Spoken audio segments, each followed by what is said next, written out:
Listen, I did film and television studies at university for 3 years. I spent hours reading countless books and articles on subjects spanning from film all the way to television. Not a single one mentioned Hugh Grant once. I achieved the hardest qualification across any university or college ever, a 2-1 in history. Let me tell you, the only thing that I learned was that we, as a society, have a history of denying and neglecting Hugh Grant's artistic and cultural relevance, not just in this country, but in the entire world. I met Oscar at a Hugh Grant-themed event I put on at the Students' Union. It felt as though Diggory and I were the only ones there, and we agreed that there was a Hugh Grant-shaped hole in academia.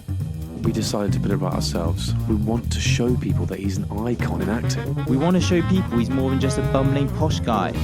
I'm Diggory Waite. And I'm Oscar Beardmore Gray. And this is...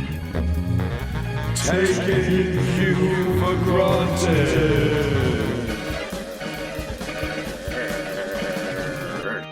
Hello and welcome to Taking Hugh for Granted, the podcast in which two Hugh Grant enthusiasts watch every single film starring Hugh Grant in the attempt to answer the simple question: is this film taking Hugh for granted? Is this film good on its own, or does it rely on the bumbling Brit for its acclaim? I'm Diggory Waite, and I'm joined, as always, by my colleague and fellow Hugh Grant obsessive, Oscar Beardmore Gray. Oscar, Happy New Year, and how the bloody hell are you doing, mate? Happy New Year, Diggory. I'm doing very well, and it's great that we are swapping our last episode title, Best of 2020, for Death of 2020 in Yeah, this exactly. episode. Yeah, I'm doing great. It's a new year, same shit, isn't it, really? Working from home, all that jazz. Yeah, nothing seems new, to have really gone away from 2020. Yeah, exactly. Nothing new. I mean, we are also those people. My boss sent around a big email the other day to everyone being like, Happy New Year, blah, blah, blah. And he was like, oh, what I really hate more than anything is people that say Happy New Year deep into January. I mean, the date when we release this will be, what, the 17th? And we've just said Happy New Year to everyone? I've already said the 19th. I've already said Happy New Year to 2 people this morning, and it is yeah. Okay, you made me feel bad for doing that. But talking of New Year's, it is a pretty good new year for the Take Hugh for Granted podcast, because I'm happy to announce that we have been shortlisted for the Hot Docs Podcast Festival, which is one of the biggest film festivals in Canada. It's sort of in the same realm as the Toronto International Film Festival, and we are one of 12 up-and-coming podcasts to be featured on their headline acts. So if you want to go check that out, you can go check it out at hotdocscinema.ca, and our podcast is going to be featured on that on January the 29th, I believe. So if you're interested, check it out. But we're like super excited about this. What a buzz. It's so cool. It's wicked. I mean, I feel like I'm finally getting the recognition that I deserve. Do you know what I mean? I feel like I'm finally... do you know what? I think I can pack my bags and leave now. I feel a little bit guilty because you had to be specifically a Canadian citizen to apply for this particular thing. Obviously, I am a Canadian citizen, but I do sound very British, and Diggs, you do as well. So it's going to be like this great like festival of Canadian podcasters and stuff, and then it's going to be 2 Hugh Grant fans with British accents.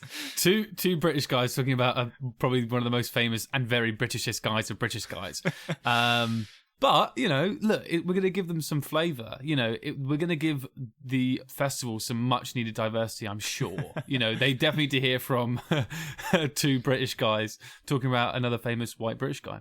But, hey, we're going to be there virtually, hanging out. Again, all virtually, all distance. I'll be still sat here in my mum's basement watching it. But today, we are talking about Death to 2020. And, I mean, bloody hell, should we just get straight into it? Let's get straight into it, Diggs. Let's have a synopsis from Synopsis Simon. Death to 2020, created by Charlie Brooker and Annabelle Jones, and released on Netflix in 2020.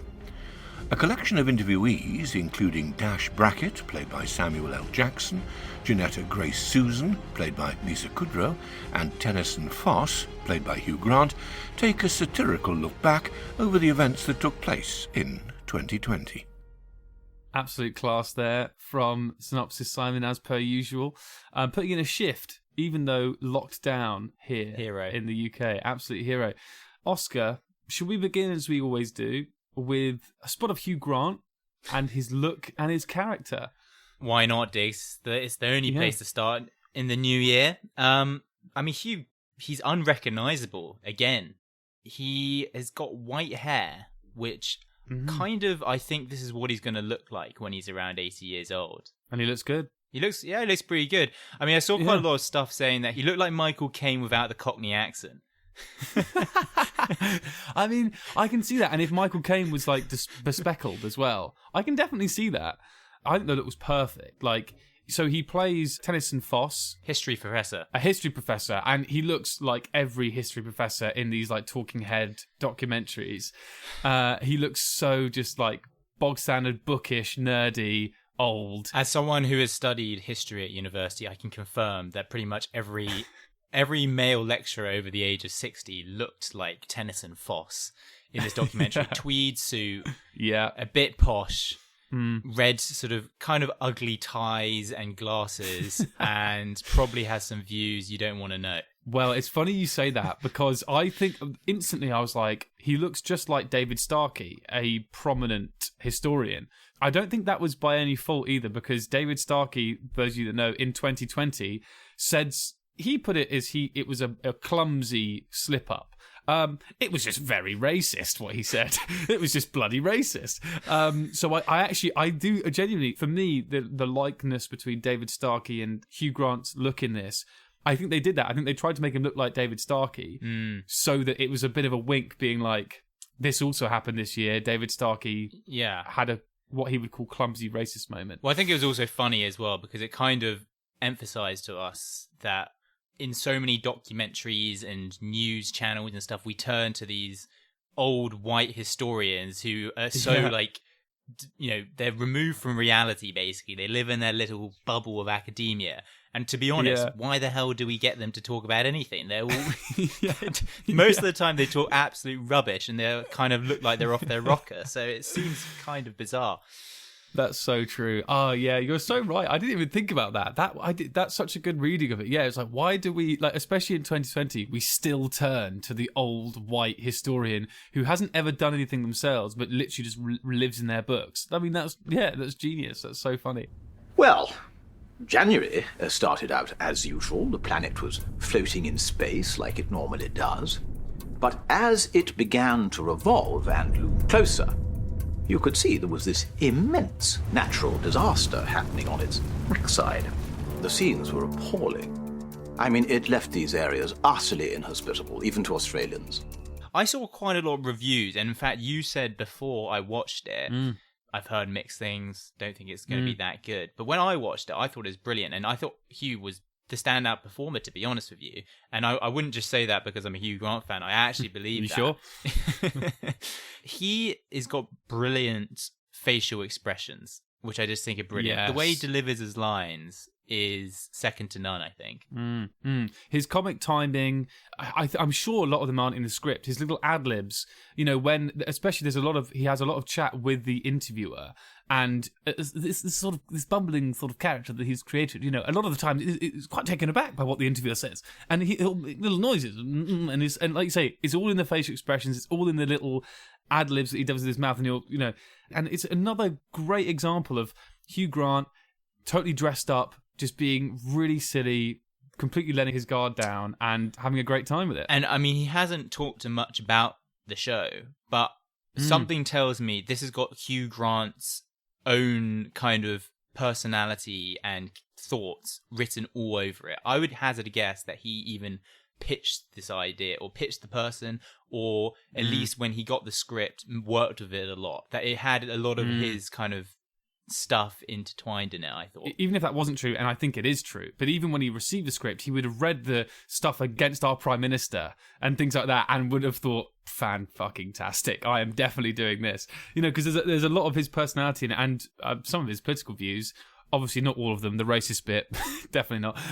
But some of his political views are there, and he shares, and so I'm sure he was happy to be part of it. So being a mockumentary, it really falls right into Hugh Grant's acting lap, in my opinion.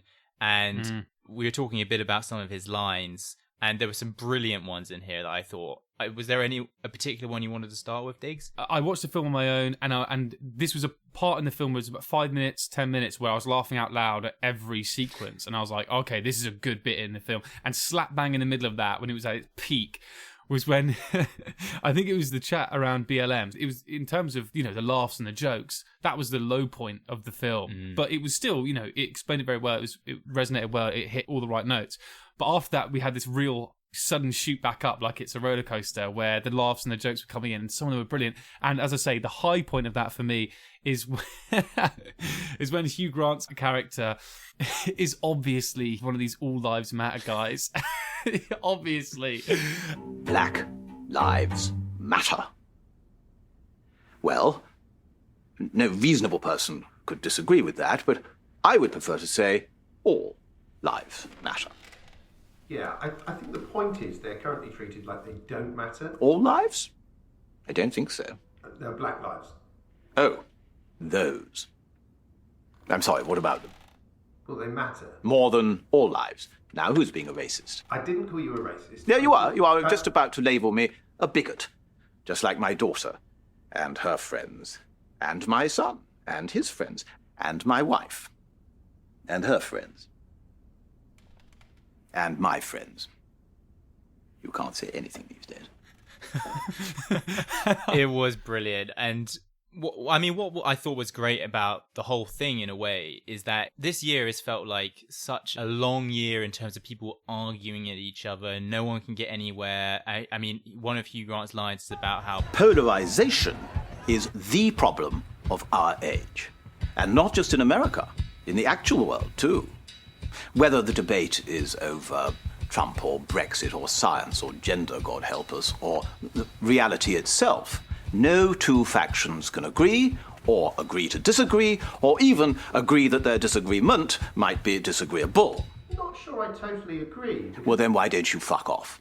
that just sums up what 2020 has been about. I think it makes a lot of people angry knowing that there's people out there who kind of just on purposely, argue with each other. But I think the way that he sort of encapsulated that argument was quite funny. Well, I'm taking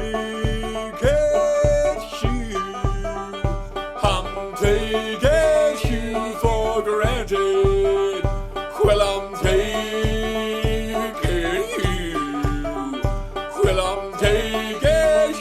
for granted. I was talking to a couple of my friends about it yesterday, and one of them asked a very good question. Shout out to John O'Blake. Actually, he had a big role in starting this podcast in its early inception. He just said to me, why did they make it? And I was like, that's a really good point. He was like, every joke about 2020 has already been made. And in some ways, this film was a massive open goal. And I think for me personally, maybe that meant that you could only really slip up. And I think that's why there were certain things in here which actually I wasn't such a fan of. Well, it's interesting that you say that, because I'm going to disagree to an extent. I think that a lot of critics out here were just looking at the film for criticism's sake. My opinion about this whole thing is that, Charlie Brooker, who created this, he has a great track record, Black Mirror, all that kind of stuff. It's difficult to compare this to that. And I think it was honestly just for all of us who were just fed up of 2020, wanted to get out of it. Stick something on between Christmas and New Year, which the whole family can have a few laughs at. Some of it's more funny than other bits. There's definitely enough in there that you can come away with laughing and be like, oh, when I watched it, everyone who watched it with me was like, well, that was pretty funny. That was a good hour well spent. And for me, that's where you draw the line with this kind of thing. I don't think you need to kind of be like, oh, well, it was predictable. Some of the characters I didn't like, all this kind of stuff. I don't think that was the purpose of it. And I don't think that Charlie Brooker, as the creator of this, was looking to kind of emulate some of his previous work, particularly here. For me, it's similar to how my views are on The Gentleman. When we watched that, I watched The Gentleman and I very much enjoyed it. There's not much substance behind that film at all. I mean, it's ridiculous. It's just about, it's British mobsters and all that sort of stuff. And, Hugh Grant being incredible. So there's not much substance behind it. I'm not going to come away and have my life changed. But it is weird how I came out of the cinema and I was like, oh, I really enjoyed it. But the more I thought about it, the less I liked it. And I like to try my hardest to remember that moment immediately after I watched it and went, that was good. And I wish I could say that was the case here, but unfortunately during the film, there were things about it that took me out of it. And it wasn't just conceptually. I wasn't just like, why have they made this? Like, everyone all year has been dunking on 2020. All these jokes had kind of already been made, and all these memes have already been done. That wasn't my issue. I think if they'd done that well, it would have been fine. But I'm just going to... I'm not going to say childish, but by saying I'm not going to say childish, I've actually just said childish. That's a bit of a Trumpian move there. But some of the jokes in there did seem quite inexperienced that were written. Jokes such as, and I'll be interested to hear what you think of this bit, the bit when Hugh Grant's character is like... All this division, all this intractable conflict was tearing humankind asunder at the worst possible time. Because, of course, at the very moment that we were preoccupied with fighting each other, the coronavirus was steadily bearing down upon us. Now, those who've closely studied the history books, such as myself, knew that this was strongly reminiscent of the time the White Walkers led their army of the dead towards the warring factions of Westeros. So you mean like in Game of Thrones? No, I am discussing history. I'm pretty sure that was Game of Thrones. Well, I'm pretty sure that I am a historian here. Cut to a map or something. And for me, that just didn't work. It didn't make any sense. I mean, in other parts of the films, he says things like, the thing about Boris Johnson, he sort of makes a joke about how helpless and hapless he is. So he's a switched-on guy who's aware of things, who doesn't just suddenly think that Game of Thrones is real. And I know you'll be like, oh, well, it's not real. He's a character. It's silly and stupid. Yes, it's silly and stupid. And I love silly and stupid. I like silly and stupid when it's funny, and this isn't funny. No one's going, oh, he thinks Game of Thrones is real, and wetting themselves. And I wouldn't mind if it was a setup to a payoff. But no, when it's pointing out later in the film that Star Wars isn't real, he just says, shut up. That didn't hit the mark, but for me, Yeah. I've never watched Game of Thrones, so I thought it might hit the mark for Game of Thrones fans. But Not at all. Okay, well, if it didn't, then Yeah. then yeah, it didn't work. But it was one of those jokes where, in my opinion, something like this, you're not meant to. You might not get every joke. I didn't get that joke, so I was like, whatever. Yeah, and I mean, I've just chosen that one example because that didn't land. But I mean, there were more that I don't want to just list loads off because that would just be boring for everyone else. It wasn't good enough for film critic Diggory and his intellect, was it? It wasn't good enough for you. It was good enough for simple Hugh Grant fans like me, Diggs. Look, I loved the Hugh Grant bits. That's what. Do you know what annoyed me? That's why I'm giving the Hugh Grant moments, is because I'm like, even Hugh Grant couldn't perform his way out of some, for me, not great writing. Well, you're listening to Hugh Grant taking Hugh for granted on the radio. Hugh Grant taking Hugh for granted. Oh, the podcast show.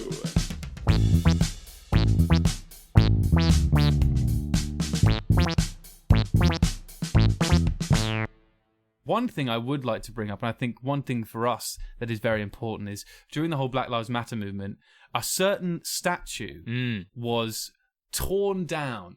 Edward Colston, which I thought the way they described him was really funny in the show. They described him as slave trader and statue, Edward Colston. But I thought I'd bring that up, Oscar, because obviously we went to Bristol University. Yes. As people will know when they hear the intro. And I like that they put that bit up, and even Hugh Grant got to talk about that in the film. That was very cool, actually. And, yeah. I think we can both all agree that it was probably about time that Mr. Colston's statue was put in a museum. That's probably for another debate. But it is interesting that the world kind of, for one day or a week, focus on Bristol. Because I remember when I was doing history at Bristol, we had this particular module where we had to do like the history of Bristol. And one of the things was looking at the slave trade history of Bristol. For those of you who don't know, Bristol is kind of built on slave trade money. There's roads in Bristol called White Ladies Road, Black Boy Hill, all this kind of stuff. And a lot of the philanthropy from people like Edward Colston built these massive buildings, beautiful buildings, but a lot of it was on slave trade money. So it's kind of a dark history. It's a dark history. Yeah, it's a dark history. Yeah, I remember learning about Edward Colston, and at that point everyone was kind of like, yeah, we should probably get rid of him. But it was one of those things which was in the back of people's mind, like, oh yeah, we should probably get rid of that guy, but no one had gone and done it yet. So I guess the Black Lives Matter movement was the impetus to go and really take down something that a lot of people were unhappy about. And Bristol, for those also who don't know, is pretty much the only city in the UK where the black population is greater than the Asian population. In terms of minorities, In terms of minorities. So it's got a big black community, a Jamaican community particularly, in an area called St. Paul's, where they have the St. Paul's Carnival happens every year, which is very similar to the Notting Hill Carnival. Yeah, and just to also drive home how wide-reaching Colston's name is around there. I mean, where we held the Hugh Grant meet and greet was in a room very close to Colston Hall, a hall named after Colston. So just for people that don't know, it wasn't a spur-of-the-moment thing like, there's a racist, let's take him down. There have been petitions, and they've tried to get him taken down in all the relevant and right and, proper channels for ages. And even we knew about that as students. And there was people who didn't want to go to Colston Hall. If we had held the Hugh Grant event in there, no one would have come, and we wouldn't have met. Because a lot of people, they were doing it even back then. And so it had to be taken down this way, and here we are. But what I also thought was funny is that in this moment in the UK, they had a lot of these old white historians on to talk about the tearing down of Edward Colston's statue. And you probably know that in the back of their minds, they're all thinking, God, this is dreadful. We should something like this should never happen. Yes, that's exactly the argument that Hugh Grant makes here.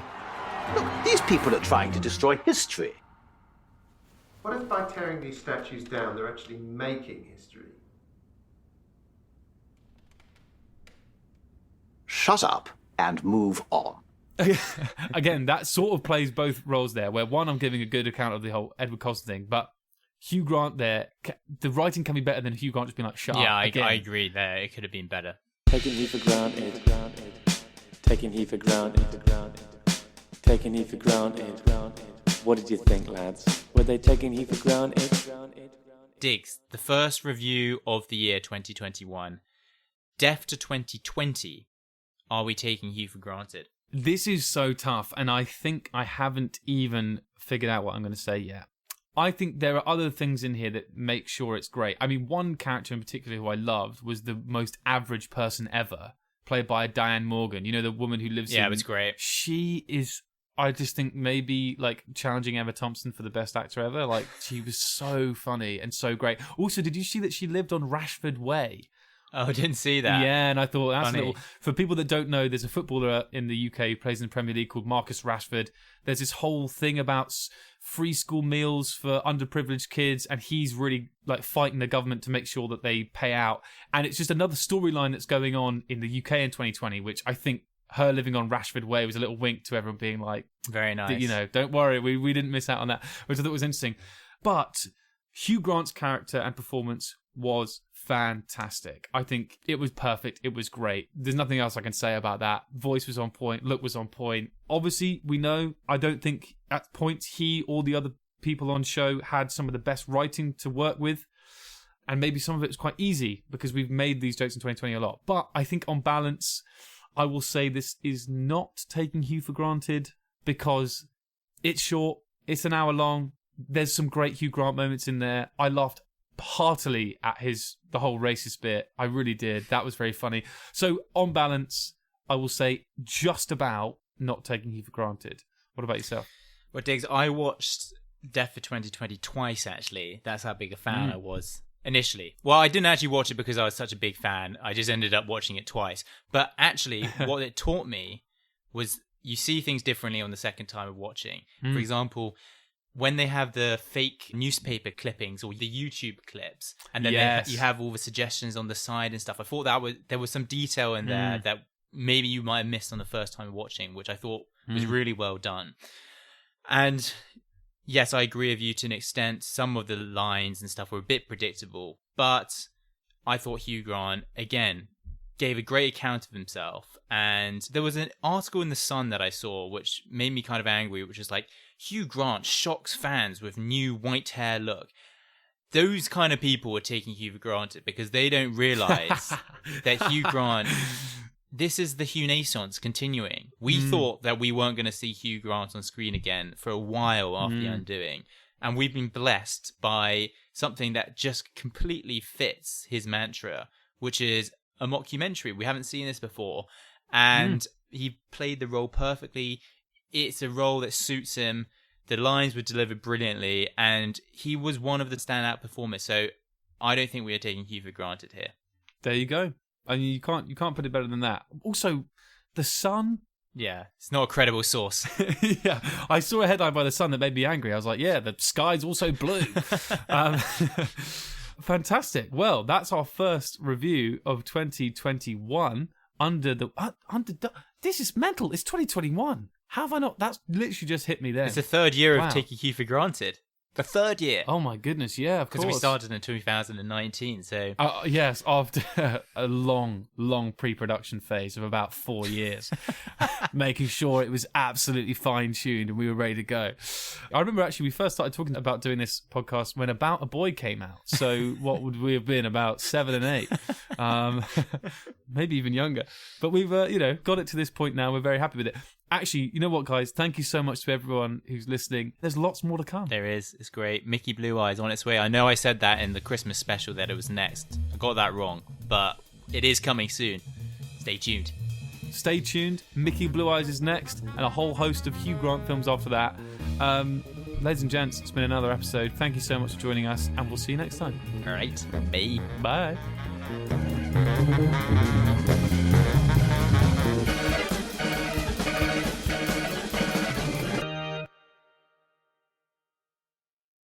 Taking Hugh for Granted is produced, edited and presented by Diggory Waite and Oscar Beardmore Gray. The producers of Taking Hugh for Granted would like to state that this podcast is in no way associated with the actor Hugh John Mungo Grant, nor does it endorse his views or represent him in any way. Instead, by creating this podcast, Oscar and Diggory hope to celebrate Hugh's illustrious career, reliving his old classics and shedding light on some of his hidden gems. Hugh, if you're listening, we hope you approve.